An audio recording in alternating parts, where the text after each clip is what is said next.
It's time to hear about a new television drama set in Glasgow, which starts on BBC One this Sunday night. The Control Room is a gripping thriller created by the producers of Sherlock and Dracula. It's written by BAFTA and RTS award-winning Nick Leather, whose credits include Mother's Day and Murdered for Being Different. The three-part series stars homegrown talents Iain de Caestecker as Gabe and Joanna Vanderham as Sam. And it tells the story of Gabe, who's an emergency call handler for the Scottish Ambulance Service. His world is turned upside down when he receives a desperate call from a woman who appears to know him. With Gabe under pressure to discover who she is, he makes a decision that threatens to have devastating consequences. Before we hear from Iain and Joanna, let's have a clip from the show. Hello? If you give us your exact location, we might still be able to do something. Listen to me. Forget everything else. We need to know exactly where you are. To arrest me? To see if there's anything that can be done. He's dead. What's your name? I'm not going to tell you that. You can make this right, you know. I didn't want to do this.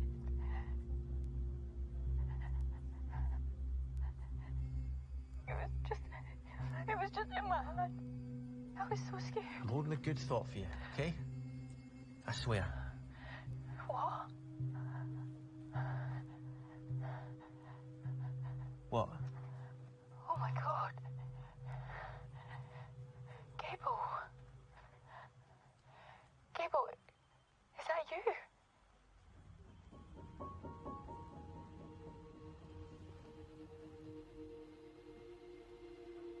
Do I know you? High drama. Joanna Vanderham and Iain de Caestecker in a clip there from BBC One thriller The Control Room. And Iain and Joanna joined me earlier for a chat about the series. Iain, first of all, give us a sense of what is going on here, because an ambulance control room has a unique dramatic tension, doesn't it? Ambulance control room, yes, it does. It's, it's a place where they're dealing with life or death from minute to minute. I actually have to say, I went in, the lovely people in, there's three I should mention. There was the Cardonald control room, the Edinburgh control room, and the Paisley control room. And they all let me come in and spend lots of time in there listening into real life calls. And I'll say the one thing I'm ashamed to say, I went in not knowing a lot and I came out a total nervous wreck. Because I think one of the first calls I was on was a woman who she'd hurt her leg and she was just screaming down the other end of the phone. To be a call handler in those situations, is it's like the name suggests, you're meant to be in control and very calmly try and calm the person down and get the information you need to get them help as quick as possible, which is very much easier said than done. Yeah, quite. And how much did that then feed into that real life experience, your interpretation of Gabe? Because what strikes in the opening moments is how reassuring he has to be to these people who are having often the worst moment of their lives. Yeah, it was really helpful. There was a guy who I listened into a lot and actually went and did a couple of night or just one night shift with him, but I did a couple of shifts with him, called Stephen, who was a really lovely guy, and he just had the most brilliant bedside manner. When you get to sit down with someone like that, they teach you stuff that I guess you couldn't read in a guidebook or whatever. There's certain things that just come from experience. Watching him, and he also gave me little tidbits of things that help, and there'll be different situations. It sounds horrible to talk about this, but there's situations. He said the worst one is when a parent phones and their kid is non-responsive. Oh, yeah.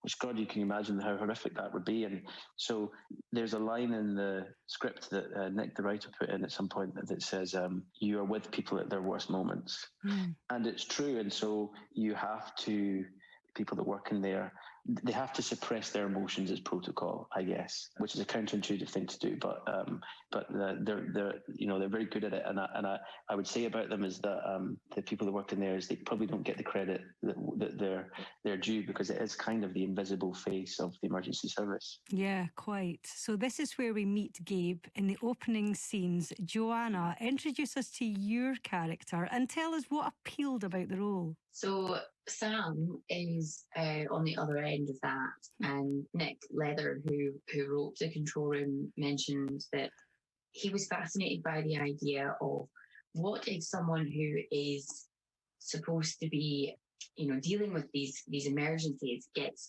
pulled into the emergency, and how they would deal with that. And so my character essentially pulls Gabe into an emergency, and that was what was really drawing me to the character, is that she comes in like this whirlwind, and she's so different to the characters that I've played in the past, in that she is sort of making bad choices. She's often making bad choices, and unfortunately Gabe kind of ends up on the other end of that.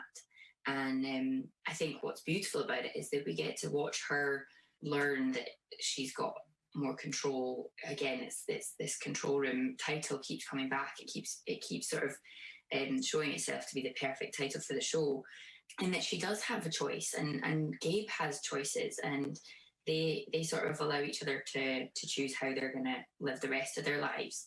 And so for me, I was really drawn to the idea that she was sort of not always the person that you think she is. And so there's a lot going on in terms of her life and her backstory. The fact that it's set in such a high octane environment in the first place, it's a real testament to Nick, the writer, and Amy, the director, that they've managed to keep that energy and that pace throughout the whole show. It never actually drops. You kind of go on this adrenaline ride with them, and yet it's so driven by these real people. The heart, the beating heart of the show is that hopefully you kind of love them, and you want them to jump off the bridge or jump on the train. You want them to do the things that people never do.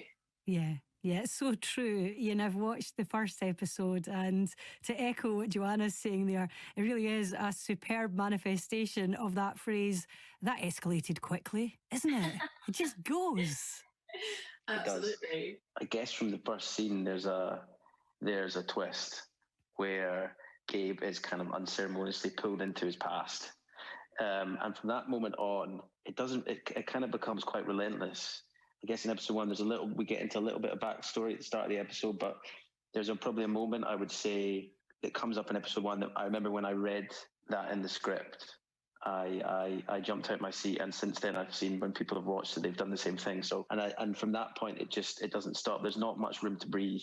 For Gabe especially, I think he's somebody that there's sides to him that people can relate to. He's got one foot stuck in the past. He's got things from his past that are haunting him, and he's having to confront a lot of his fears head on, and they're escalating to higher and higher stakes.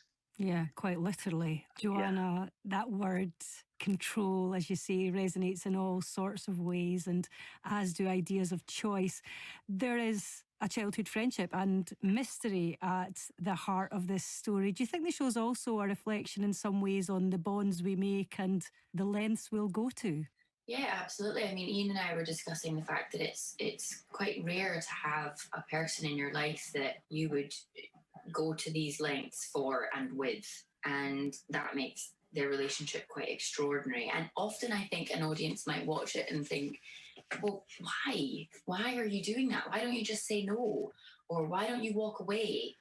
And that bond is quite fascinating, and I think it might make people think about, have I got someone in my life that I would do that for? It's going to be one of those water cooler moments of like, would you do that? Mm-hmm. What would you do? Do you know what I mean? And I love that about it. People will be talking about it and what they would do in that situation and how they would have handled it, but you don't actually know. And I think what's fab about this show is that it's not, I mean, Iain, you were saying this earlier, it's not like a standard kind of crime thriller where everyone acts like they're in a crime thriller. It's like ordinary people are like, what on earth is happening? And they're no one takes anything for granted.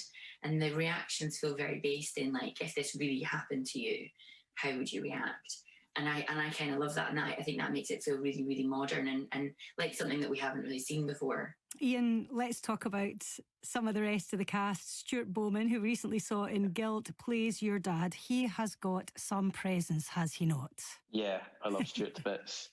He was, like everyone, was very, very, very kind and very patient with me, because sometimes there was the extent of what we were doing felt quite daunting. And I probably wasn't always the most easy to deal with. And he was always very patient and good with me. But he also plays that part so brilliantly. Those two, Gabe and his father, don't, I would say they don't really have much of a relationship. It's stagnated from when they were very young. Because of something that happened in Gabe's past, and it's something that they've never really addressed. So it was a complex thing to play and try and get right, and I'm really glad that Stuart was the one to do it with. Yeah, and the brilliant Sharon Rooney, Joanna, My Mad Fat Diary, Finding Alice, so many roles. There's no messing with her in this, is there, Jo? Absolutely not. I loved getting to work with Sharon. She's such a wonderful person and such a talented actress. And I mean, there's a bit of me that goes, does she get a spin-off after all this? You know, do we get her detective show? I would love to watch that. And I think it's partly because she's written, you know, a lot of detectives, when they're not when it's not from their point of view, they're written as these bumbling idiots that don't know what they're doing. And actually, Nick wrote her like, she absolutely knows what she's doing. She absolutely knows what she's talking about. And I think that raises the stakes throughout the whole show. It's not like there's these two, you know, Bonnie and Clyde, that are going to get away with whatever they do. There's a real threat that they could be caught and held accountable at any point. And I think Sharon played that phenomenally well. Yeah, she is absolutely on it. You almost don't want to look, because it's like they're going to get caught so early. There's other episodes. What's going to happen next? Let's talk about the Glasgow that's depicted in the control room. Iain, is it one that you recognise? There is such gorgeous footage of buildings and skylines, and even garages look cool. Yeah, I mean, it is one I recognise, but also whenever I see Glasgow on screen, and especially when I see it in this, you know, I'm reminded about how beautiful a city it is. And then also, not too far out, then you're more out in more highland scenery of Scotland, which is just beautiful. And we filmed on a Christmas tree farm, which was a interesting experience, wouldn't you say, Jo? Yeah, it was certainly unique, and getting to see all the Christmas trees in, like, I think it was October or something, like September, and so you're like, it's really sunny and very warm, and there's all these Christmas trees, and it just felt very like magical and dreamlike. And then on my last day of filming, we were filming nights, and this mist settled on the Christmas trees, and we had all of our floodlights up, and it just looked like it was just sparkling. It was like there was glitter everywhere. It was breathtaking. And what's beautiful about the job that we do is that that's recorded for posterity, and everyone else is going to get to see that when the show comes out. And that feels really special, that we kind of get to share that with everyone. And, you know, one of the scenes that's set in the Kelvin Grove Museum, that's such a spectacular building. And we get to spend some time in there, and we get to show that to viewers who maybe have never been, or they have, and they feel really connected to it. And I think it's, considering it's a very tense, character-driven show, it's actually got these moments of beauty and these moments of art, and that almost makes the story feel otherworldly at times. I completely agree. Well, listen, so much to look forward to. Iain, Joanna, really lovely to speak to you this afternoon. Thank you so much for coming on. All the best. Can't wait to see the rest of the series. Cheers, take care. Iain de Caestecker and Joanna Vanderham. What a righteous duo, talking about the control room. That starts on BBC One this Sunday night at 9 o'clock.